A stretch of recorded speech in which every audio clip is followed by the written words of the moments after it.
Okay आगे बेटा सब लोग।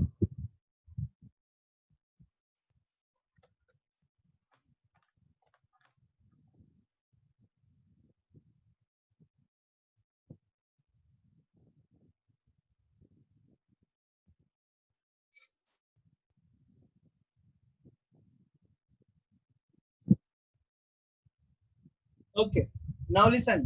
Last adjustment. 10% of creditors are now not to be paid. So creditors को 10% pay नहीं करना है. That means we have to reduce the amount of creditors. So जितना कम करना है उतना creditors में से क्या कर दो? Minus. That is 10%. तो यहाँ पर reduce कर दो.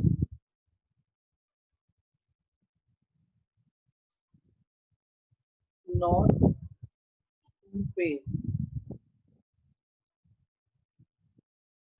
माइनस करना है 10%, तो मैं कितना माइनस करूंगा? 3000. बोलो ये 3000 का सेकेंड इफेक्ट कहाँ पर आएगा? Revaluation Revaluation. credit side. Revaluation account credit side, because उतना कम पेमेंट करना है, सो वो हमारा गेन हो जाएगा. सो revaluation account credit side. यहाँ लिख दूं मैं क्या?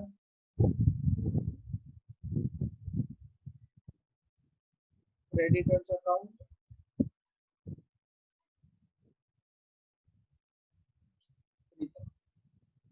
सो 9 भी हो चुका.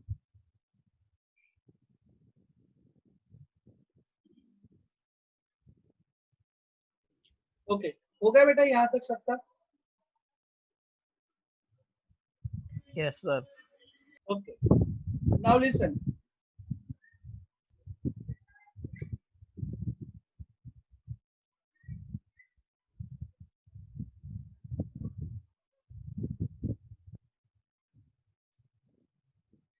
Bad debts और bad debt reserve दो चीज अलग होती है.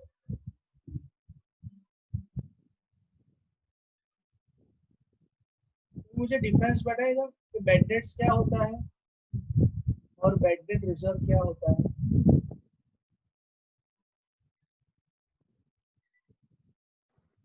Can anybody explain me?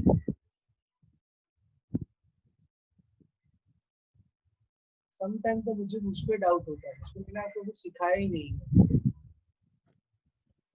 और बैड डेट मतलब यस आप बोलो, सुनिए आप बोलो. Yes please.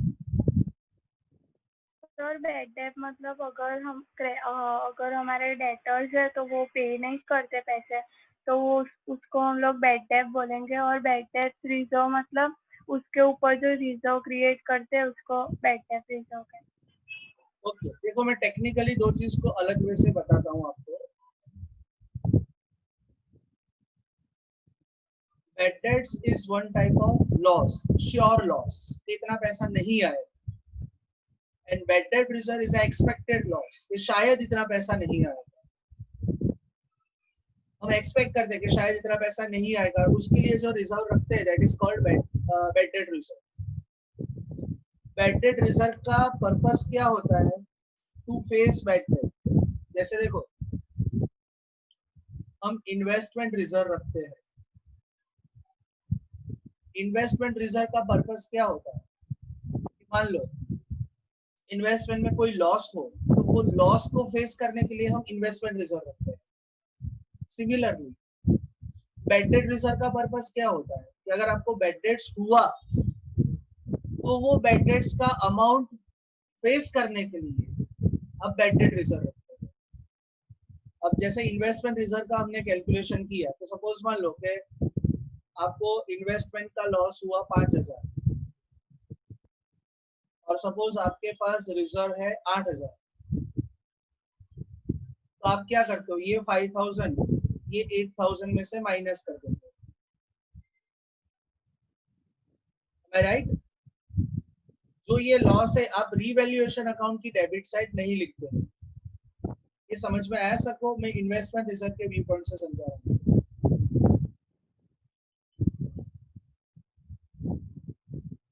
फिर से समझा रहा हूँ। सपोज आपको इन्वेस्टमेंट का लॉस हुआ 5000। नॉर्मली जो भी इन्वेस्टमेंट का लॉस होता है वो आप कहाँ लिखते हो? Revaluation account debit side. But if you already have reserve for investment, तो वो 5000 हम रिवैल्यूएशन में ना लिख के इन्वेस्टमेंट रिजर्व में से माइनस कर देते। समझ में आया कि नहीं आया? जस्ट आंसर मी यस और no. Yes sir. Yes, sir.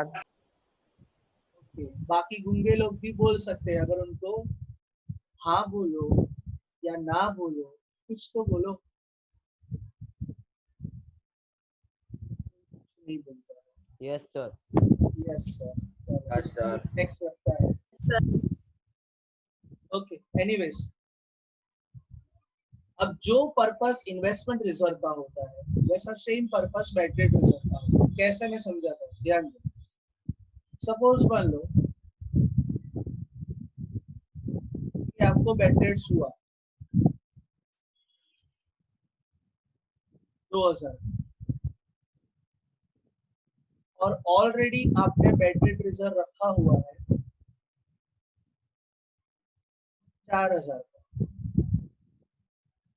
तो नॉर्मली क्या होता है, ये जो 2000 बैड डेट्स है वो ये 4000 में से क्या कर देते हो? माइनस।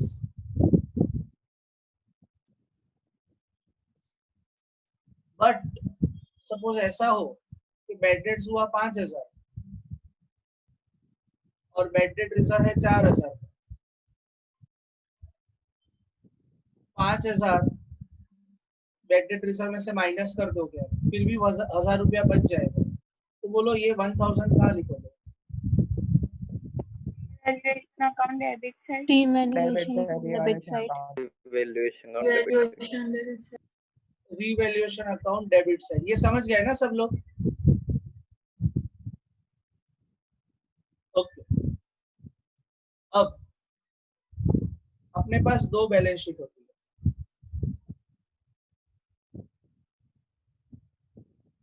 जो आपको क्वेश्चन में बैलेंस शीट दिया होता है ना, वो ओल्ड बैलेंस शीट होता है, और जो बैलेंस शीट हम आंसर में बनाते हैं ना, that is new balance sheet. Old balance sheet में जो बैड डेट रिजर्व होता है ना, वो ओल्ड बैड डेट रिजर्व होता है, और जो एडजस्टमेंट में होता है ना, वो न्यू बैड डेट रिजर्व होता है। समझते हो? जो बैलेंस शीट में लिखा है वो ओल्ड बैड डेट रिजर्व, और जो एडजस्टमेंट में है वो new bad debt reserve. Am I clear to all?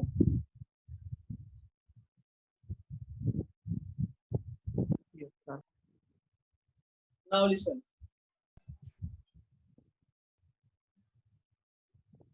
ये 6th वाला एडजस्टमेंट, ये बहुत इंपॉर्टेंट एडजस्टमेंट है, और ये कैलकुलेशन आज तक हमने नहीं किया होगा। हम ये कैलकुलेशन नहीं करते थे। मैं आपको सिंपली बताऊं, लास्ट ईयर फाइनल अकाउंट्स में हम वो पूरा टार्ट बनाते थे। Bad debts of trial balance plus bad debts of adjustment plus bad debts reserve of adjustment minus bad debt reserve of trial balance. ये सबको याद है? Yes. Yes sir. याद है ना सबको ये?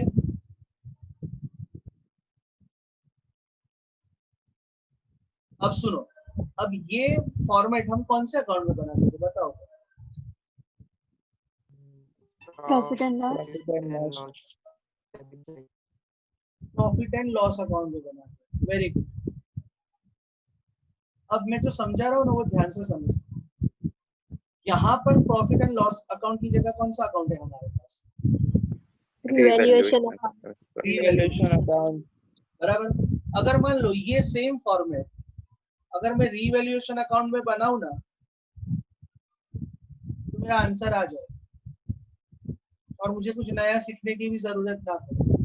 बट प्रॉब्लम क्या होगा, ऐसा फॉर्मेट आप रीवैल्यूएशन में बना नहीं सकते। बिकॉज टेक्स्ट बुक में डायरेक्टली अमाउंट लिखा हुआ है। कौन सा अमाउंट लिखा हुआ है ये सॉल्व करने के बाद जो फाइनल आंसर है। तो मैं आपको क्या करवाऊंगा, ये फॉर्मेट हम ऐसे वर्किंग नोट में बनाएंगे, समझ जाओ। ये फॉर्मेट हम रिवैल्यूएशन में नहीं बनाएंगे, ऐसा वर्किंग नोट हम फॉर्मेट बनाएंगे, फिर आपको कुछ कंफ्यूजन नहीं होगा। दूसरा, यहाँ पर जो ट्रायल बैलेंस है ना, तो उसको हम क्या समझेंगे, ओल्ड बैलेंस शीट। और एडजस्टमेंट को तो एडजस्टमेंट ही समझना, बिकॉज यहाँ we don't have trial balance, instead of trial balance we have balance sheet. तो ये जो ट्रायल बैलेंस है मतलब कहाँ का बैलेंस समझेंगे, ओल्ड बैलेंस शीट। और एडजस्टमेंट को एडजस्टमेंट समझेंगे। क्लियर हुआ बेटा इतना सब?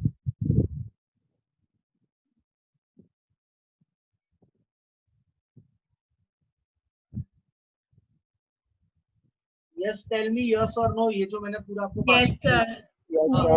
Yes, sir. Yes, sir. Sir. अब देखो, आपको एक छोटा सा वर्किंग नोट बनाना है।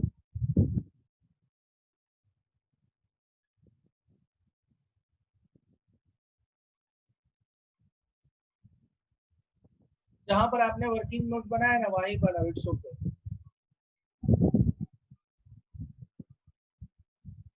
और वर्किंग नोट में आपको किसका वर्किंग नोट बनाना है, वही टाट bad debts of trial balance plus bad debts of adjustment plus bad debt reserve of adjustment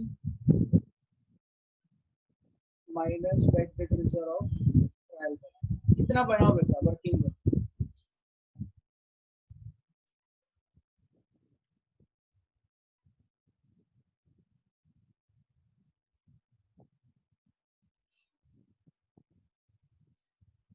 और ये हम क्या समझेंगे, ये अमाउंट जो लिखना है वो कहाँ लिखना है,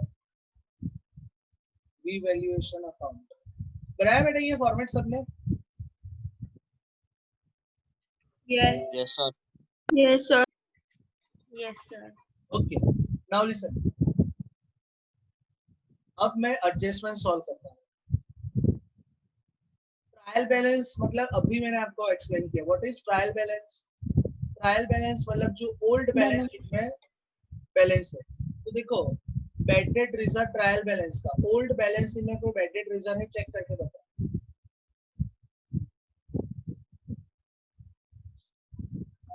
Yes, sir. है ना ये 1800, देखो। Yes, sir. ओके। दूसरा, कोई भी अकाउंट ट्रायल बैलेंस में हो, जैसे ये यहाँ पर लिखते हैं ना bad debt reserve of trial balance, बोलो इसका एक इफेक्ट देते हैं कि दो इफेक्ट देते हैं ये अमाउंट का? One effect ही होता है। वन इफेक्ट ही होता है। Very good. एक ही देते हैं। तो मैं यहाँ पर 1800 लिख देता हूँ। ट्रायल बैलेंस में बैड डेट्स नहीं है, देखो बैलेंस शीट में कहीं पर भी बैड डेट्स का अमाउंट लिखा हुआ है, चेक करो।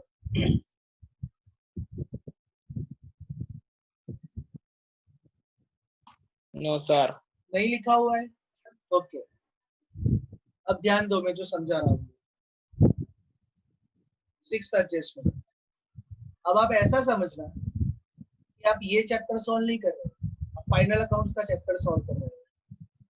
Right off 3600 as bad debts from debtors.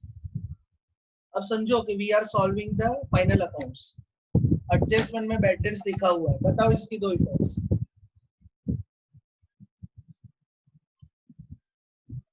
I am waiting. Format में चैट के format Profit and loss. Debtors में से minus. Profit and loss debit side, but instead of profit and loss यहाँ पर वी हैव रिवैल्यूएशन अकाउंट। दूसरा, हमको revaluation में directly नहीं लिखना है, यहाँ पर लिखना है। देखो यहाँ लिखो बैड डेट्स ऑफ एडजस्टमेंट, बोलो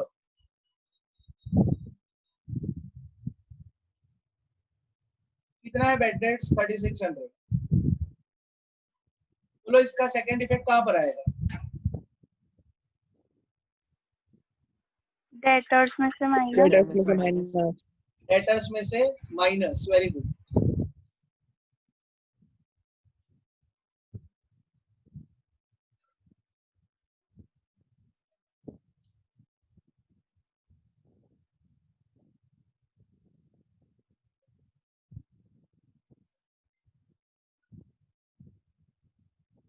ये समझ में आया बेटा सबको? 3600 के दो इफेक्ट, एक तो वो टार्ट में लिखते हैं और दूसरा डेटर्स में से माइनस करते हैं. नाउ फर्दर,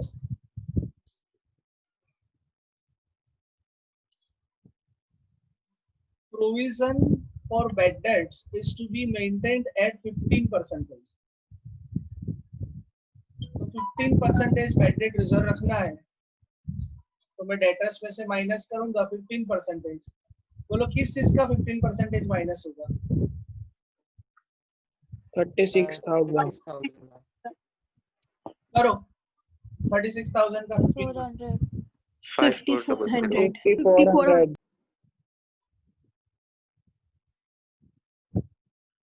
बोलो ये 5400 का सेकंड इफेक्ट.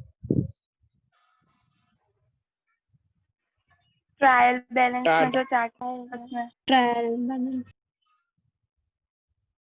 वो जो हमने वर्किंग नोट में टार्ट बनाया है ना, ये bad debt reserve of adjustment. बोलो यहाँ लिखूंगा.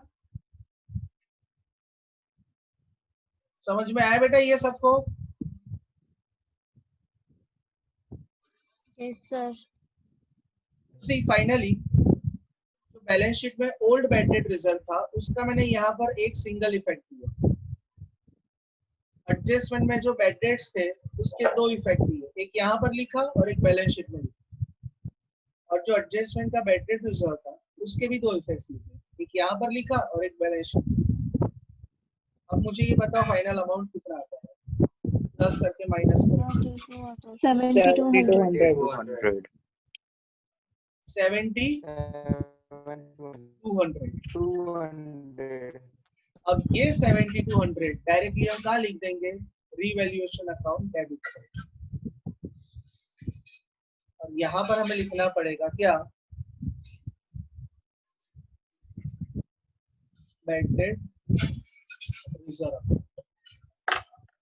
देख लो, अब मैं चाहता ना तो ये पूरा जो कैलकुलेशन है ना यहाँ ही लिख देता. ऐसा अलाउड नहीं है. ये चैप्टर में आपको फाइनली अमाउंट लिखनी पड़ती है, ऐसा कैलकुलेशन नहीं लिख सकते. सो मैंने क्या किया, कैलकुलेशन बाहर लिख दिया वर्किंग नोट में और डायरेक्टली फाइनल अमाउंट लिख दिया, बिकॉज टेक्स्ट बुक में ऐसे ही सॉल्व किया होता है. पता चला बेटा सबको? Yes, sir. अब सुनो सर रिपीट करो ना. बेटा, क्या ही रिपीट करूं? कौन सी इफेक्ट? आपको इफेक्ट सारी पता चली ये टार्ट की? यस सर, वो पता चली, पर ये जो आपने वैल्यू लिखी ना वो कैसे लिखने की, वो रिपीट करो ना. कौन सा 7200 कैसे फाइंड किया वो? Yes sir. तो बेटा वो दोनों प्लस किए ना, 3600 प्लस 5400 माइनस 1800, तो 7200 आएगा ना. Yes sir. पता चला कि आपको इफेक्ट्स पता चली सारी? पता चल गया सर. Okay, now listen. अब जिसको समझना हो ये 7200 का लॉजिक, मैं आपको लॉजिक भी समझा देता हूँ. लॉजिक ना याद रखना हो तो मैंने आपको सिंपल कैलकुलेशन समझाया. अब सी लॉजिक क्या होता है वो समझो. देखो हमारे पास बैड डेट रिजर्व था ओल्ड 1800. बेटा ये कौन अपने आप को, जिस मैं रिमूव कर दूंगा, कुलसुम, शैल आई रिमूव यू? फिर हमारे पास न्यू बैड डेट रिजर्व रखना था. लिसन, ये आपको लॉजिक समझा रहा हूँ, ये किसी को लिखना नहीं है. 5400 तक इतना बैड डेट रिजर्व तो रखना ही रखना था. और बैड डेट्स कितना हुआ? 3600. अब ये जो बैड डेट्स हुआ ना, वो बैड डेट्स को फेस करने के लिए हमारे पास बैड डेट रिजर्व था. कितना था? 1800. अब लॉस हुआ हमारा 3600 का और उसके लिए रिजर्व था कितना? 1800. तो प्रैक्टिकली सोचो, 3600 के लॉस के सामने अगर 1800 का रिजर्व था तो रिजर्व तो जीरो हो गया, बट उसके ऊपर और लॉस हो गया कितना? 1800. तो बोलो ये 1800 हमें कहाँ लिखना चाहिए? 3600 का लॉस हुआ जिसके सामने रिजर्व ही कहाँ लिखना चाहिए ये? Revaluation. Debit side. Revaluation account debit side, very good. दूसरा, ये 1800 तो रखना ही पड़ेगा, लॉस हुआ। दूसरा, नया बैड डेट रिजर्व हमें क्रिएट करना है, कितना? 5400 का। तो जो new bad debt reserve create करेंगे वो भी आएगा revaluation account debit side, because उतना एडिशनल लॉस और एक्सपेक्ट कर रहे हो। तो ओवरऑल आपका अमाउंट कितना हो जाएगा? 7200। देख लो हुआ।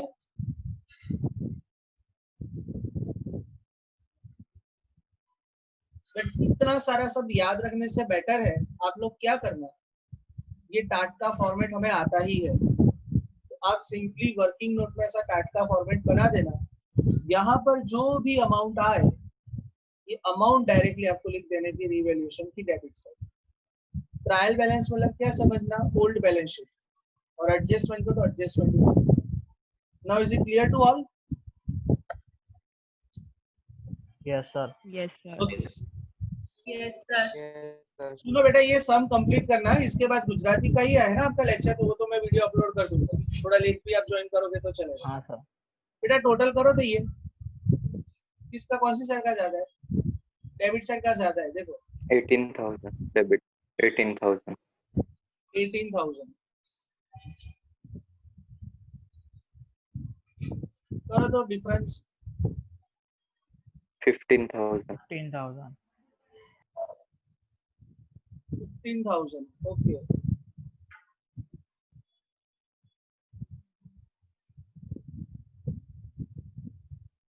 तो आएगा अपना विदित और विशाल, करो डिस्ट्रीब्यूट।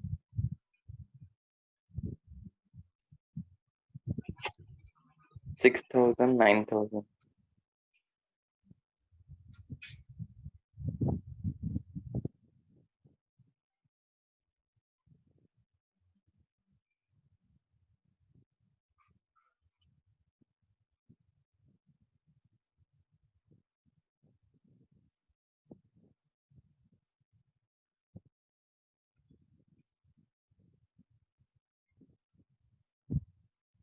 करो बेटा टोटल, विदित का टोटल करो पहले।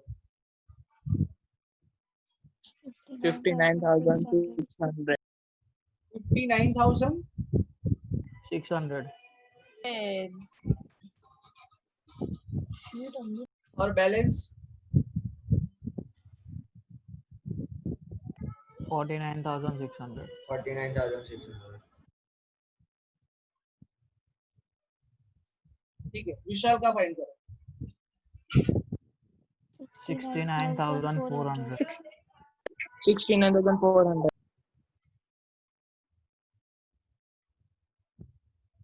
और बैलेंस 58,000। 58,400.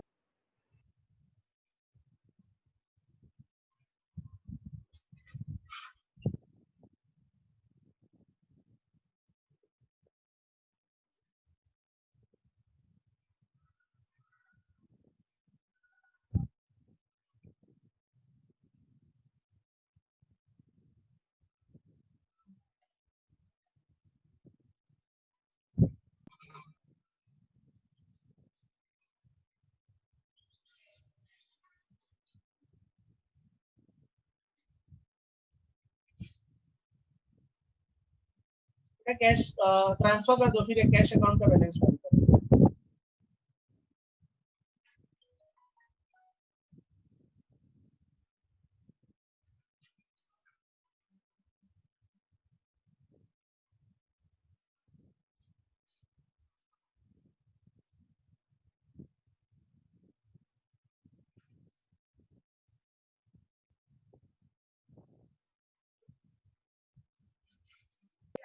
$86,400.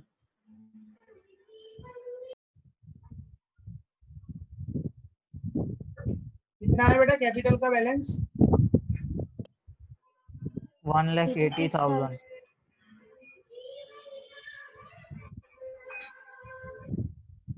करो तो कैश का बैलेंस फाइंड। सर मीटिंग में कोई विनोद है? 86,400.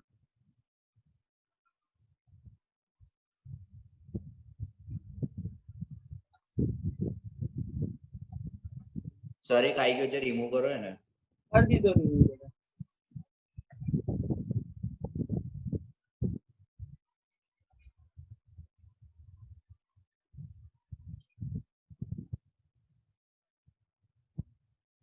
I am unable to remove it.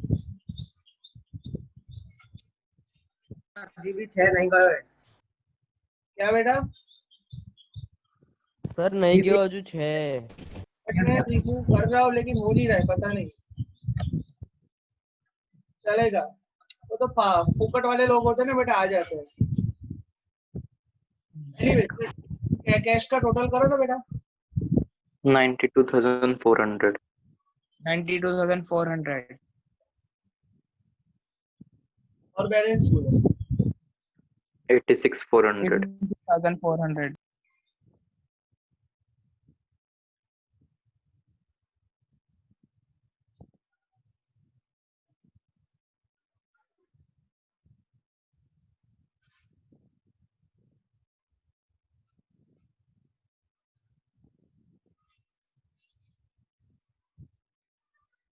ये डेटर्स का बाहर कितना आता है देखो तो। 30,600 और बैलेंस शीट का टोटल बोल दो चलो फटाफट। 2,37,000 फिर से बोलो बेटा।